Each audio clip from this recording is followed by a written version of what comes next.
One fact remains consistent. No matter which wave we are in, seniors are being hospitalized and dying at a much higher rate than any other group.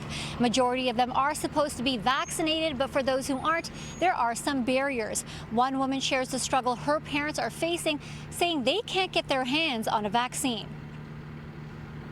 My father is actually currently mostly bedbound, so he can't really leave the house to go get a vaccination. And with my mom, because she has the old health card, the red and white one, the only way to book is over the phone. And every time I've been calling in, they said, okay, it's fully booked, call in 3 days. Amrina Patel's parents live in Markham. Her mother is 67 years old and her father is 72.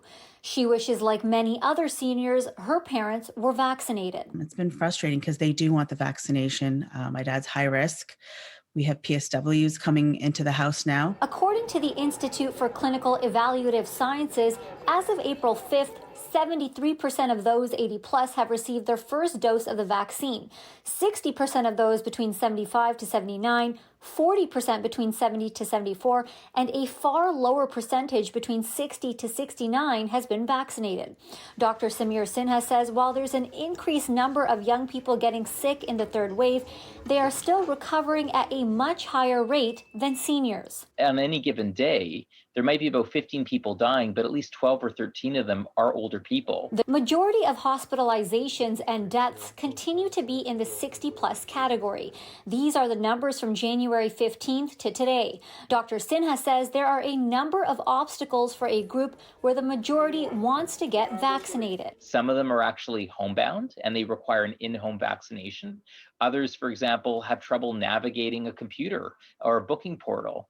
There are many older people, especially in Toronto, who don't comfortably navigate their healthcare services in English or French. Palliative care physician Dr. Amit Arya adds the situation is worse in GTA neighborhoods with high numbers of essential workers. Many of these younger people, fortunately, may not become as sick and may not die, but they'll bring it home. I mean, they take public transit. They might come home and they will often be living with older adults, parents or grandparents. The delay between the two doses is also worrisome to Dr. Sinha. There's mounting evidence showing that older people are not mounting a good enough immune response after just a single dose to really protect them in the way that they would be protected after they get both doses. Meanwhile, Patel is still hoping for a first dose for her parents. People like my dad are being left out of the lurch because him being homebound, he can't leave the house. So there should have been some sort of option for him to have someone come